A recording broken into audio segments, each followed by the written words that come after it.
The Wolf Queen, Book 3, by Wogan Jarth. From the pen of the 1st century 3rd era sage Montokai. 3rd era, 98. The Emperor Pelagius Septim II died a few weeks before the end of the year, on the 15th of Evening Star during the festival of Northwind's Prayer, which was considered a bad omen for the empire. He had ruled over a difficult 17 years. In order to fill the bankrupt treasury, Pelagius had dismissed the Elder Council, forcing them to buy back their positions. Several good but poor councillors had been lost. Many say the emperor had died as a result of being poisoned by a vengeful former council member. His children came to attend his funeral and the coronation of the next emperor. His youngest son, Prince Magnus, 19 years of age, arrived from Almalexia, where he had been a counselor to the royal court. 21-year-old Prince Sepphoris arrived from Gillane with his Redguard bride, Queen Bianchi. Prince Antiochus, at 43 years of age, the eldest child and heir presumptive, had been with his father in the imperial city. The last to appear was his only daughter Potema, the so-called Wolf Queen of Solitude. 30 years old and radiantly beautiful, she arrived with a magnificent entourage, accompanied by her husband, the elderly King Mantiarco, and her year-old son Uriel. All expected Antiochus to assume the throne of the empire, but no one knew what to expect from the Wolf Queen. 3rd era, 99. Lord Falcon has been bringing several men to your sister's chambers late at night, every night this week, offered the spymaster. Perhaps if her husband were made aware. My sister is a devotee of the conqueror gods Riemann and Talos, not the love goddess Dibella. She is plotting with those men, not having orgies with them. I'd wager I've slept with more men than she has, laughed Antiochus, and then grew serious. She's behind the delay of the council offering me the crown. I know it. 6 weeks now. They say they need to update records and prepare for the coronation. I'm the emperor. Crown me and to oblivion with the formalities. Your sister is surely no friend of yours, your majesty. But there are other factors at play. Do not forget how your father treated the council. It is they who need following, and if need be, strong convincing, the spymaster added with a suggestive stab of his dagger. Do so, but keep your eye on the damnable Wolf Queen as well. You know where to find me. At which brothel, your highness? Inquired the spymaster. Today being Fredas, albeit the Cat and Goblin. The spymaster noted in his report that night that Queen Potema had no visitors, for she was dining across the imperial garden at the Blue Palace with her mother, the Dowager Empress Quintilla. It was a warm night for wintertide, and surprisingly cloudless, though the day had been stormy.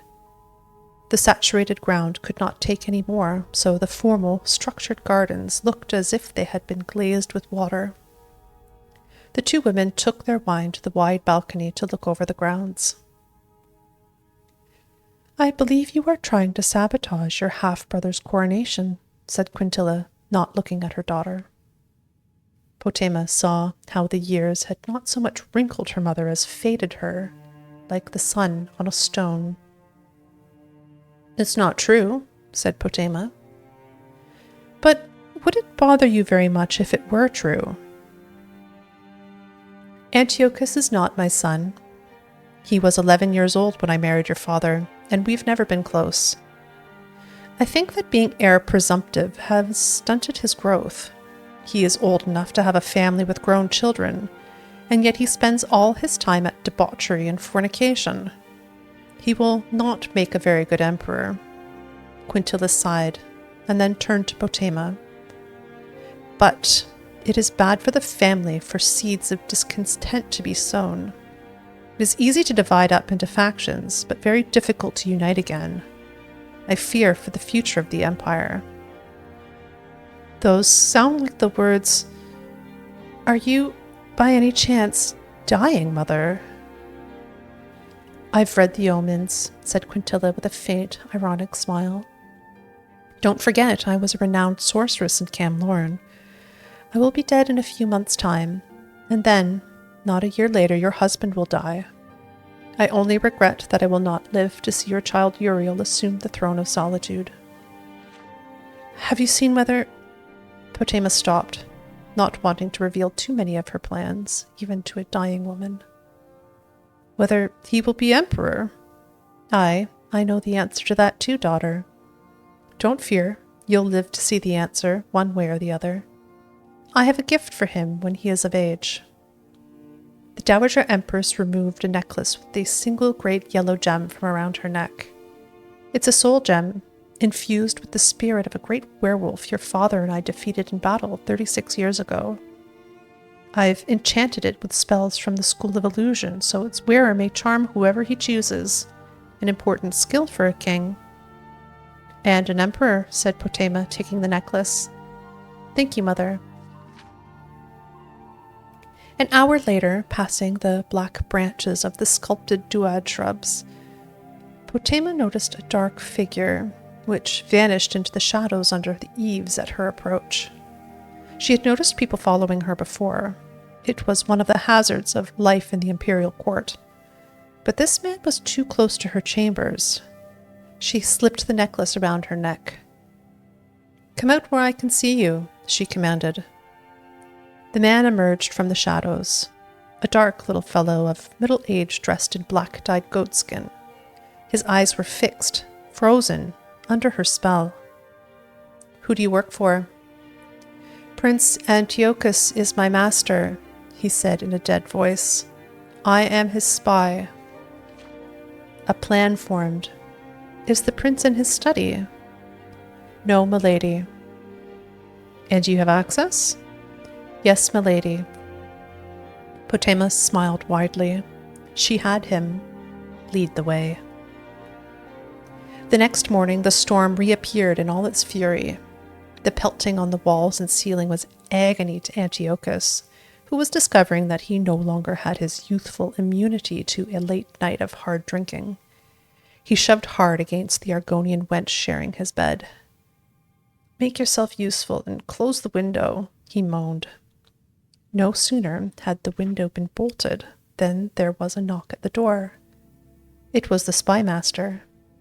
He smiled at the prince and handed him a sheet of paper. "What is this?" said Antiochus, squinting his eyes. "I must still be drunk. It looks like Orcish." "I think you will find it useful, your majesty. Your sister is here to see you." Antiochus considered getting dressed or sending his bedmate out, but thought better of it. "Show her in. Let her be scandalized." If Potema was scandalized, she did not show it. Swathed in orange and silver silk, she entered the room with a triumphant smile, followed by the man-mountain Lord Vulcan.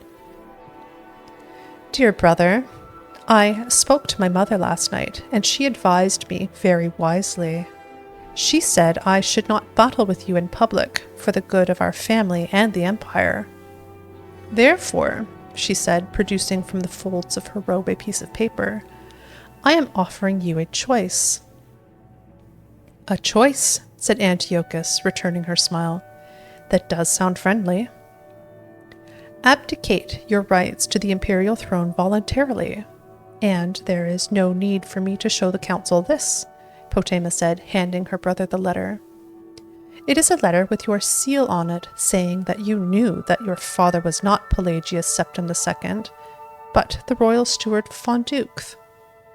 Now, before you deny writing the letter, you cannot deny the rumors, nor that the imperial council will believe that your father, the old fool, was quite capable of being cuckolded. Whether it's true or not, or whether the letter is a forgery or not, the scandal of it would ruin your chances of being the emperor." Antiochus's face had gone white with fury. "Don't fear, brother," said Potema, taking back the letter from his shaking hands. I will see to it that you have a very comfortable life and all the horrors your heart or any other organ desires."